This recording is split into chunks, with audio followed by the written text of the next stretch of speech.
For 4 months, my husband was planning to take our son out of this state and never bring him back. A one-way ticket. A school enrollment 2,000 miles away, under a name I never gave my child. A place to keep a 7-year-old quiet until the paperwork caught up. He thought the only thing standing between him and that highway was a wife who wouldn't notice. I counted 11 trips he made to a place he swore he had never been. 9 of those nights, he told me he was at the gym. I never raised my voice once. I just started writing it down. It started with laundry. That's the part nobody believes.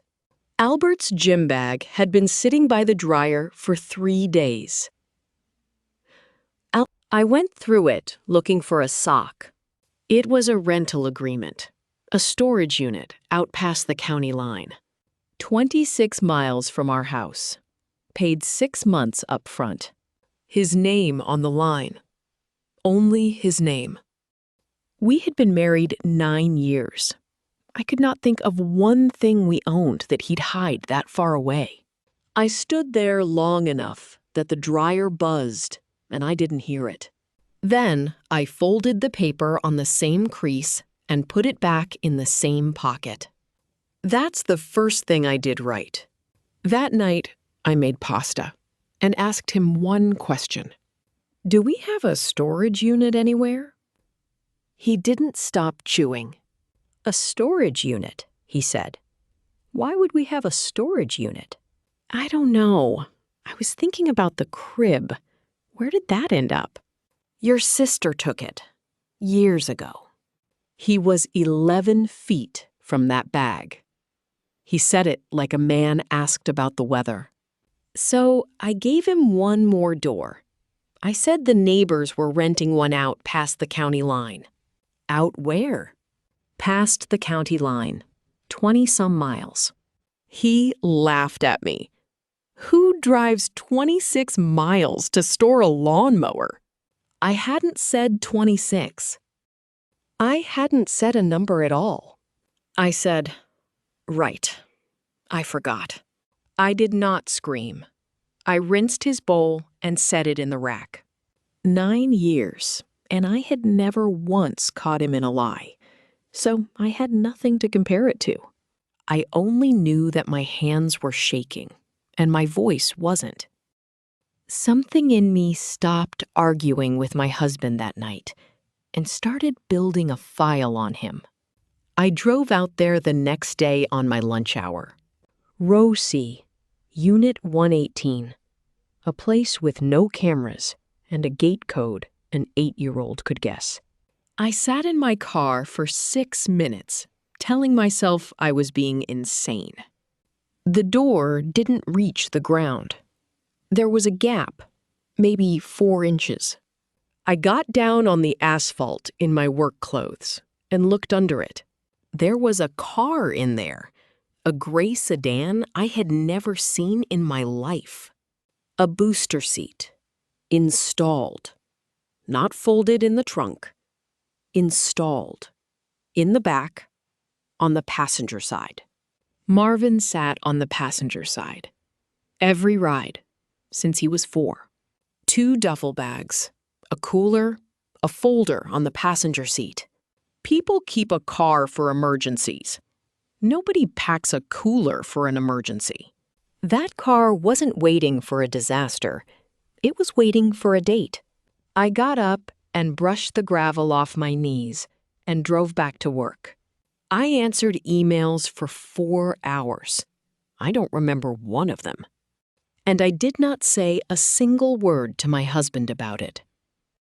Because the second he knew I'd seen that car would move. Sunday dinner at Amanda's house. We had not missed one in 9 years. That week, they talked about my son for 40 minutes, without once talking to me. The private school out on Ridgeline. The application deadline. Whether the forms should read Marvin Burgess or the full family name, the way the men in that family had always written it. A fishing trip in the spring. The men of the family, Amanda called it. My 7-year-old and them. I sat 11 feet away with a plate in front of me, like the woman who came with the chairs. So I asked, politely, when someone was planning to run any of it past me. Amanda set down her fork. She wasn't angry. That's what I want you to understand. Vivian, she said, that boy is a Burgess. He carries our name and our blood. You carried him. That was your part. It was a beautiful part. He's not a part. He's a person. Of course he is, sweetheart. He's our person. And there it was, in her dining room, in front of a child, eating chicken. I asked her to say the rest of it out loud, the part she'd been circling for 9 years. She didn't blink. You're a lovely girl, Vivian, but you're not family. You married family. I gave birth to your grandson on a Tuesday. Where were you? In the waiting room, she said, where the family waits. I turned to my husband. 9 years, 2 hospital stays, 1 child. Albert, I said, say something. He put his hand on the back of his mother's chair. Mom's not wrong, Viv. You're being dramatic in front of him. I said his name again. Just his name. You watched her call our son a piece of property, and you corrected my tone? Nobody said property. Then say the other word. Go ahead. Pick one. He picked up his glass instead. That was the answer. My son was 7. He was listening to every word and pretending to eat. That was the night my marriage ended. Nobody at that table noticed, except me. And then Beatrice reached over and cut up my son's chicken. Beatrice, from Albert's office, who had come to 2 Sunday dinners now. She called him Marv.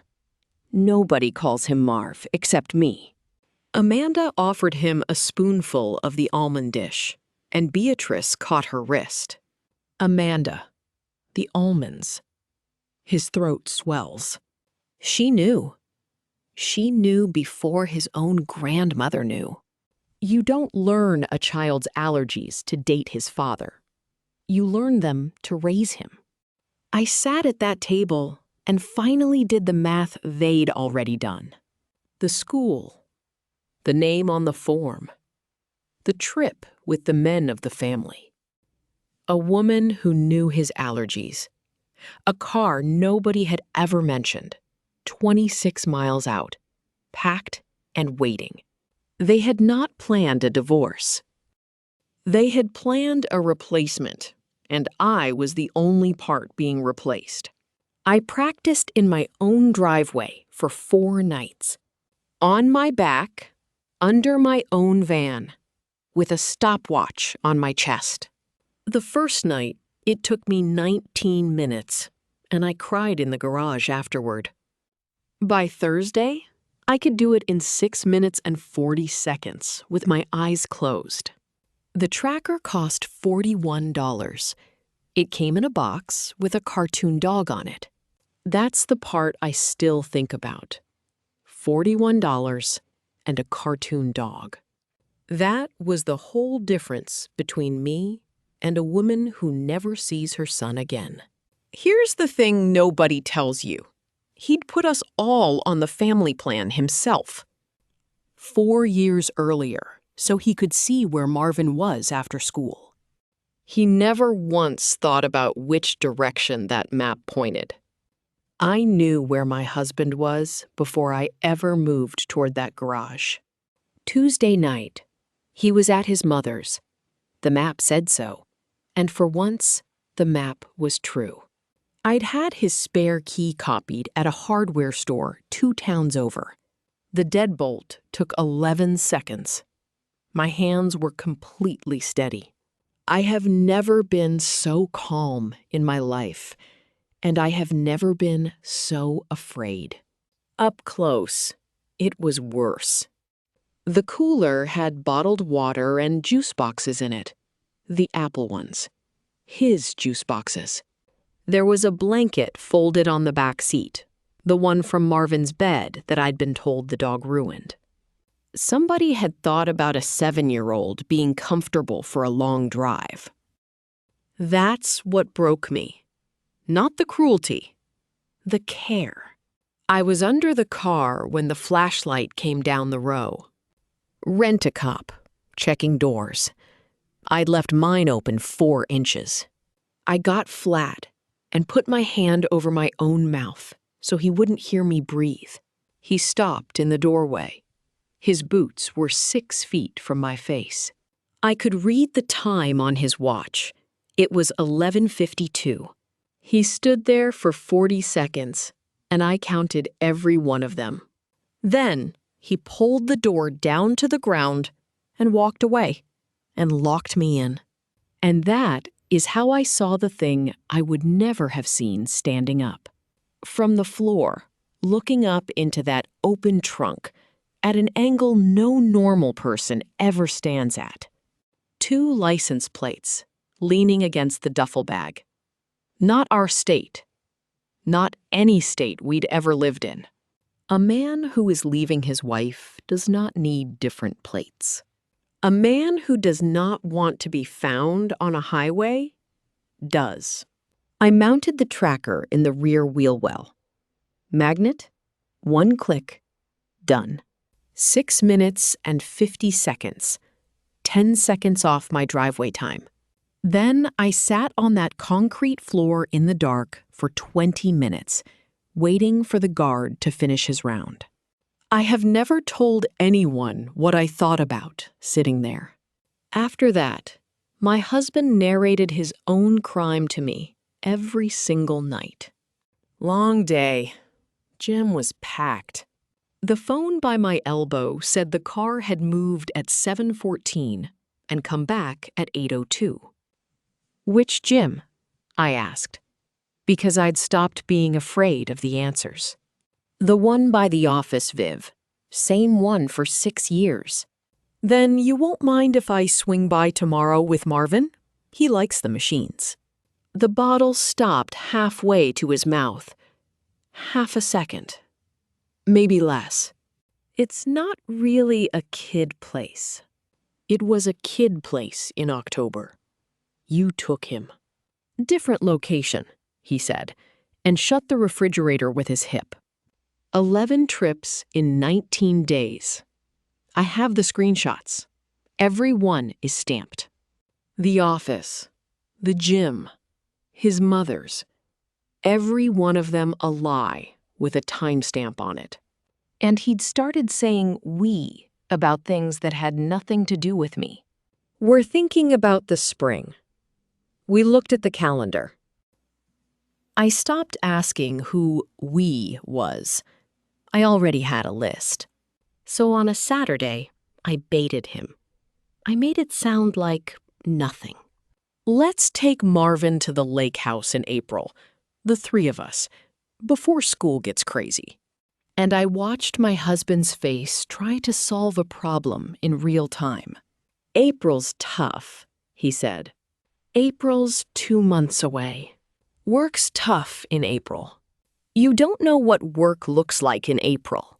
He said we'd talk about it. My phone had told me at 6:12 that morning that the car moved again. He was standing in our kitchen, scheduling around a date he'd already picked. Then Beatrice came to my car window. School pickup, Thursday, 3:10. 40 other parents in that line. She leaned down on my passenger side, like we were friends who carpooled. Vivian, can I just say something kind?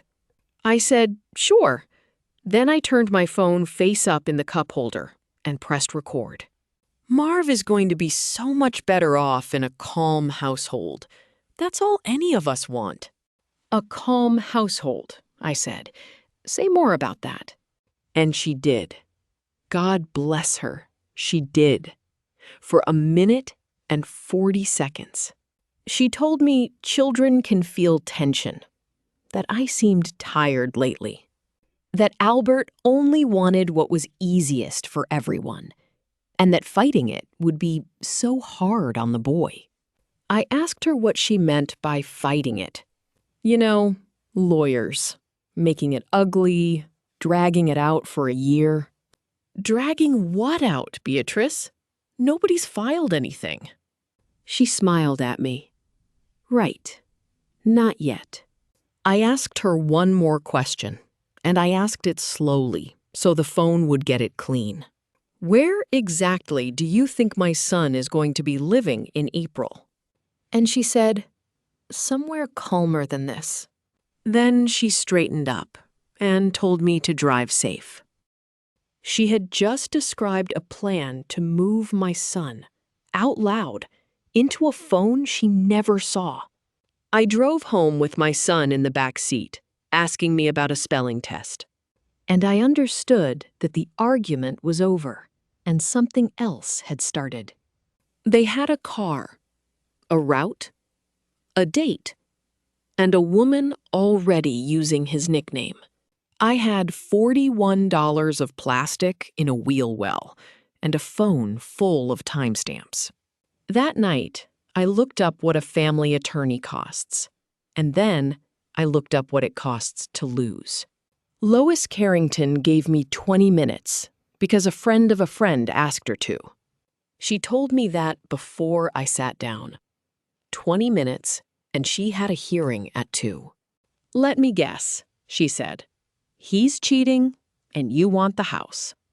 I put the folder on her desk and said, he's leaving the country line with my son, and I can prove the exact minutes. 19 pages, every entry stamped. A gray sedan she'd never seen, sitting at the same address for 6 weeks. 11 visits, each one against a text message where he told me he was somewhere else. The plates, the booster seat, the cooler with the apple juice boxes. She stopped reading at page 6 and put her glasses on properly. Then she read the rest without saying one word. Who else has seen this? Nobody. Good. Keep it that way. Then she asked me the question I'd been dreading for 3 weeks. How did you get the location data? I told her the truth. The family plan he set up himself, the key I had copied, the tracker. She put her pen down. That last one is going to cost us. You understand that. Is it going to cost me my son? It's going to cost us a bad afternoon. His attorney will make you say it in a room full of people. I'll say it. You'll say it flat, and then you'll say the next sentence. And the next sentence is the booster seat. She wrote something in the margin and underlined it twice. Here's what I need you to hear. A judge is not going to like how you got this, but he is going to like it a great deal less than what it shows. She said something I've thought about every day since. Vivian, courts don't move on how frightened a mother is. I wish they did. They move on a document. You didn't bring me a feeling.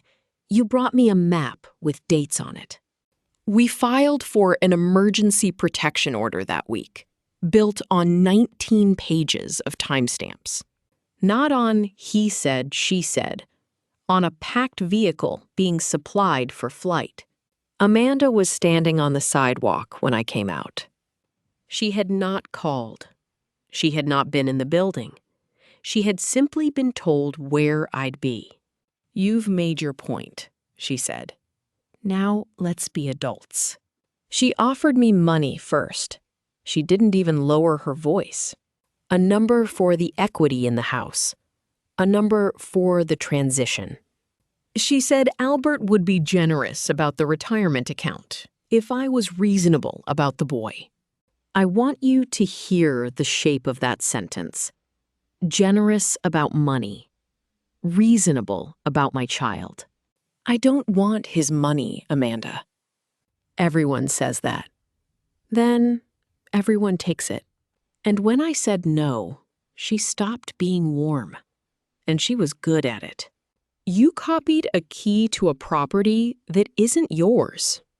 You put a device on a car that isn't yours. You've been reading a man's location for 2 months without telling him. Ask your lawyer what a judge calls a woman who does that. I told her I had a court order. She said orders get vacated when the person who got one lied to get it. I didn't lie about anything. You will have to explain the key, dear, out loud, to a man in a robe. Then I'll explain the booster seat, too. Something went across her face for half a second, and then it was gone. There is no booster seat, she said. There is a car your husband keeps for work. Amanda, I was lying underneath it. Then you should be very careful about repeating that anywhere. She let that sit. Then she went back to being warm, which was the worst part of all of it. Nobody wants you hurt, Vivian. We just want the situation simplified. Simplified. My son. A situation to be simplified. I did not have an answer. That's the honest part. I stood on a sidewalk in front of a woman in pearls, and I could not think of one word. She patted my arm on the way past me, the way you'd comfort a waitress. I sat in my car in that parking lot for half an hour before I could turn the key. I called Lois from that parking lot and told her what Amanda said. She was quiet for a second, and then she said, "She's not entirely wrong. So I'm the criminal here." No, you're the one who'll be asked the question first. There's a difference, and it matters. Then she told me the thing that took the floor out from under me. The order is going to be granted, and it will not stop him. What does that mean? It means a piece of paper in a drawer does nothing at 4 a.m. Police can't act on a father driving his own child until he is actually doing it. So I wait, I said. You wait. You keep the phone charged, and you do not let him see one thing change in your face. For how long? Until he moves. Could be a month, could be Thursday. This is the part that breaks people, Vivian. Not the court, the waiting. So I slept in the doorway. 9 nights. Back against the frame, blanket over my knees, phone face up beside my hand. If the screen lit up, I was awake before it finished lighting. Albert asked me about it on the 4th morning. He asked it kindly, which was worse. You're sleeping on the floor now? My back's been bad. You should see someone about that. I'm seeing someone about it, I said, and poured his coffee. Every night, I put his sneakers by the front door, where I could see them from the hallway. Not for him. For me. 9 nights, and I never once let my face change at that kitchen island. On the 10th morning, my son came into the kitchen and asked me a question about a boat. The order was granted on a Tuesday. On Wednesday, I sat in a police station with a highlighter. 3 blocks around that storage row, the school route, the on-ramp for the interstate. If the car crossed any of those lines, my phone would scream, and so would theirs. The officer was patient with me in a way that was not comforting. Ma'am, I need you to understand what has to be true before anyone stops that car. He has to have the child. He has to be moving. And the order has to be in the system. It's in the system. Then all 3 have to happen at once, in front of us, not the night before, not close. I asked him what happens if we're wrong, if I call and it's a man taking his kid for pancakes. He said, then I'd have made a very expensive mistake, and a judge would hear about it. And if I don't call? He didn't answer that one. He just moved the map an inch closer to me. I signed 4 forms and drove home and made spaghetti. 2 days later, my son asked me a question with his mouth full of cereal. Mom, is the boat trip before my birthday or after? I did not move. I want to be clear that I did not move at all. What boat trip, bud? Dad's boat at the new house. He said there's a dock and I get my own room with a ladder. That sounds amazing. When did he tell you about it? A while ago. Then he looked up at me and his whole face changed. I wasn't supposed to say. He said it's a surprise for you and I'd ruin it. My son was 7 years old and somebody had taught him to keep a secret from his mother. That is the thing I will not forgive. Not the car, not the plates. That. So I smiled at him, and I lied to my child for the first time in his life. You didn't ruin anything. It'll still be a surprise. Eat your cereal. Then I went into the laundry room and put a towel over my face so he wouldn't hear me. That afternoon, I opened Marvin's dresser to put laundry away. The green dinosaur shirt was gone. So was the red one with the hole in the sleeve. 2 shirts out of 11. The exact 2 he actually wears. Nobody packs a child's favorites for a weekend. You pack favorites when you're not coming back. He came and stood in the doorway while I was still holding the basket. I'm taking Friday off, he said. Just me and him. We don't do enough. Friday's a school day. One day won't kill him. I asked where they were going. I made it sound like I was pleased. Nowhere. Breakfast. Maybe the science center. The science center closed in November. I'd taken Marvin to the last day. Sounds perfect, I said, and folded a towel that was already folded. Then I asked him, lightly, whether I should pack Marvin a jacket. It's fine. I've got stuff for him. You've got stuff for him. In the car, Viv. I keep stuff in the car. That's normal. 9 years in that house, and my husband had never once known where his son's jacket was. I said okay and asked what time they'd be back, and he said early. And I asked what early meant. Why are you doing this? Doing what? The questions. You've been strange for a month. I said I was tired. He looked at me a second too long and decided to believe it. He kissed the top of my head on his way out.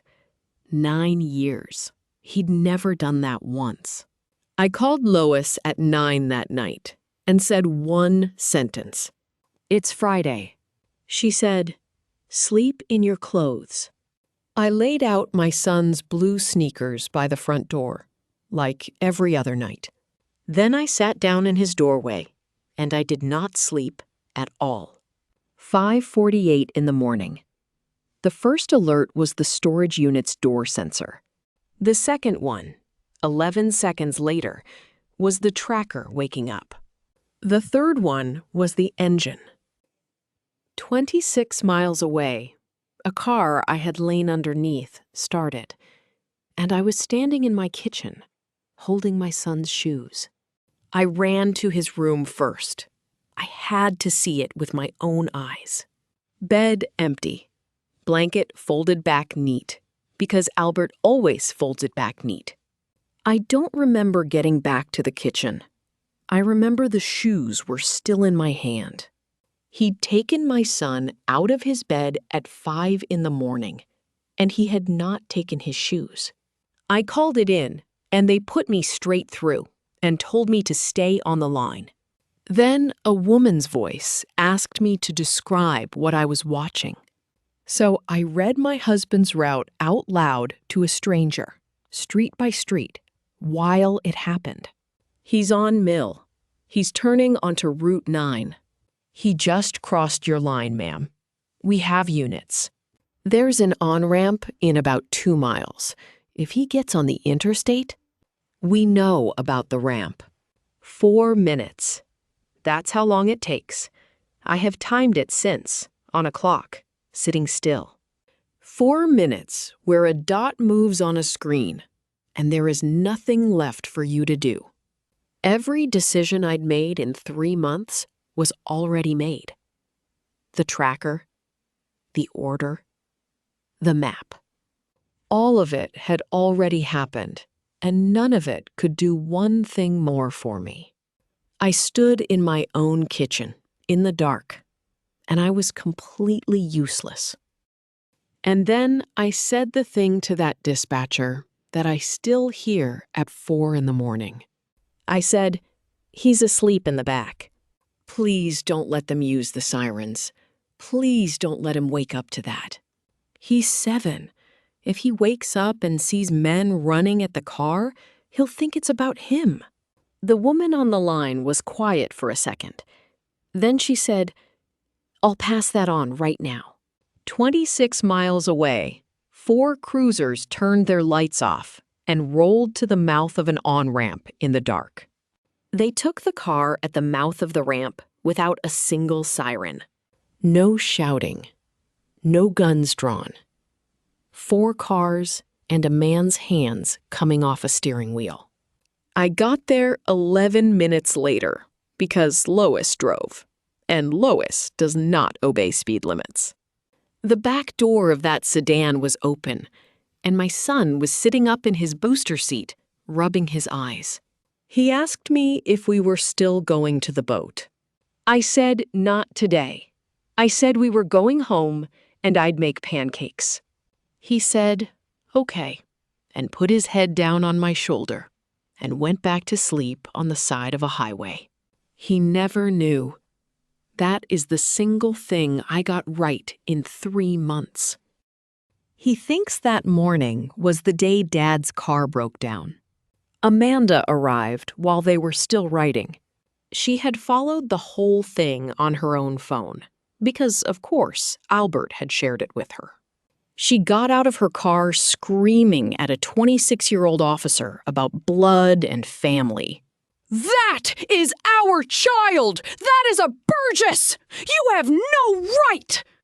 The officer asked her politely to step back onto the shoulder. She said it 3 more times. Every word of it went into a report, in her own language, in front of 4 uniforms. It took her 9 years to say it to my face, and 11 seconds to say it to the state of Ohio. I did not speak to her. I have not spoken to her since. I stood at the back of an ambulance with my son's feet in my hands, and I put his sneakers on him. They brought him back to the unit that night to inventory what was in it, and I was allowed to be there. 1 bare bulb. The trunk still open. The booster seat empty for the first time in 6 weeks. He looked at me the way you look at a stranger who knows your name. "How long?" he said. So I held up my phone and turned the screen around so he could see it. 61 days of his own movements in a line, on a map, in my hand. Every gym, every office, every Sunday at his mother's that he spent out here instead. He looked at that screen for a long time. Then he said the only true thing he said all year. "You were the one thing I didn't check." He tried once to make it something else. They always try once. "I was going to call you from the road, Viv. 2 days, maybe 3. You packed his blanket. You told me the dog ruined it." "That's not—" "You bought juice boxes. The apple ones. You stood in a store and picked the apple ones." He stopped talking then, because there is no version of that sentence that survives being said out loud. I asked him what he thought I was going to do when I woke up Friday and the bed was empty. He said he hadn't thought about that part. I believe him. That's the whole thing about him. He had planned every mile of a highway and not 1 minute of me. I asked him one question, the only one I had left. Was the boat real? He didn't answer. And that was the answer. There was no dock and no room with a ladder. There was a rented house and a folder with a school form in it. He'd built a whole world for a 7-year-old out of nothing, so the drive would be easy. The emergency order was made permanent in March. Contact became supervised. Lois never once argued that Albert was a bad father. She said that word maybe twice all year. She read them the map. Then she read them Amanda's own sentences off a police record. That is our child. That is a Burgess. You have no right. The judge asked Amanda if the report had quoted her accurately. And Amanda Burgess, who had never lost an argument in that family in her life, said yes. She said it with her chin up, because she still could not hear what was wrong with it. That sentence had lived in her dining room for 9 years. It took 40 seconds to kill it in daylight.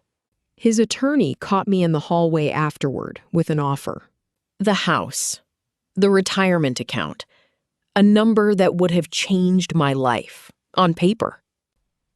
Everyone in that hallway expected me to take it. I think Albert expected it most of all. I said no in the corridor, and I said it once. I never wanted his money. I wanted him to stop being able to say my son was his to move. People ask me what actually saved us, and they want it to be something brave. It wasn't. It was $41 of plastic and a cheap spiral notebook. A key I had copied at a hardware store. 19 pages with timestamps on them. An order filed before it was needed. Sitting in a drawer, being useless. Right up until the 4 minutes, it wasn't.